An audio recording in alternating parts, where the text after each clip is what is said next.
ശ്രീമന്നാരായണീയം ദശകം 18 പൃഥുചരിതം.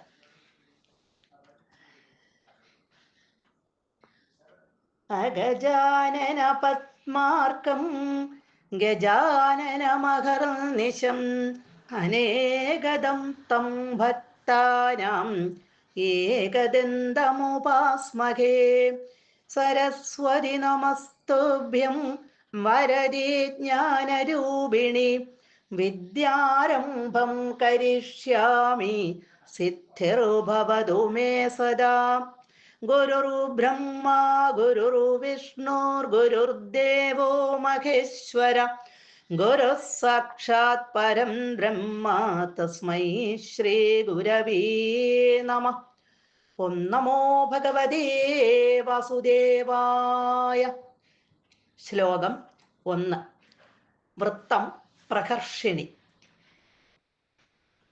ജാതസ്യ ധ്രുവകുല ഏവ തുംഗകീർത്തേർ അംഗസ്യ വ്യജനി സുദത്സവേന നാമ യദ്ദോഷാ വ്യധിതമതിഃ സ രാജവൈര്യ ത്വത്പാദേ നിഹിതമനാ വനം ഗതോഭൂത്. ദുഃഖനിവാരണത്തിന് മനസ്സ് മുഴുവനും ഭഗവാനിൽ അർപ്പിക്കുകയാണ് ഏറ്റവും എളുപ്പമുള്ള മാർഗം എന്ന ഉപദേശം ഈ ദശകത്തിൽ കൂടി നമുക്കറിയാം. ധ്രുവകുലേ ഏവ,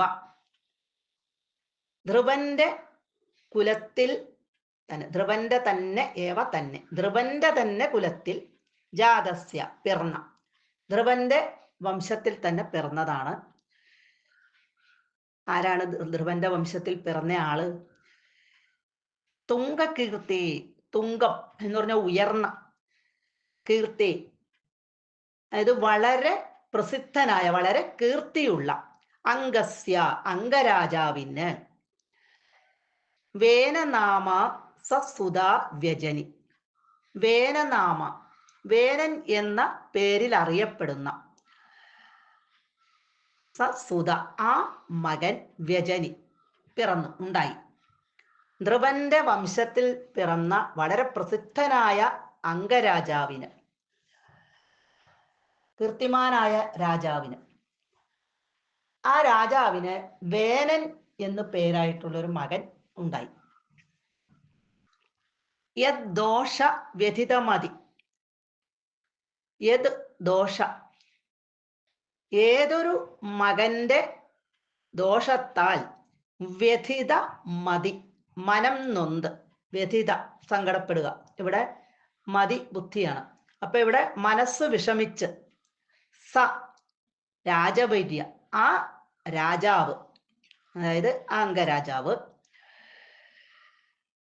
ത്വത്പാദേ നിന്തിരുവടിയുടെ പാദങ്ങളിൽ, നിഹിത മന മനസ്സ് അർപ്പിച്ച്, നിഹിത അർപ്പിച്ച്, മന മനസ്സ് മനസ്സർപ്പിച്ച്, വനം ഗത അഭൂത് രാജ്യം ഉപേക്ഷിച്ച്, വനം ഗത അഭൂത് കാട്ടിലേക്ക് അഭൂത് പോയി.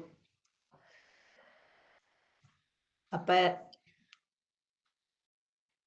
ധ്രുവന്റെ വംശത്തിൽ പിറന്ന വളരെ പ്രസിദ്ധനായ ആ അംഗരാജാവിന് വേനൻ എന്നു പേരിൽ അറിയപ്പെടുന്ന ഒരു മകൻ ഉണ്ടായി. അവൻ മഹാദുഷ്ടനായിട്ടാണ് വളർന്നു വന്നത്, ഈ വേനൻ എന്ന മകൻ.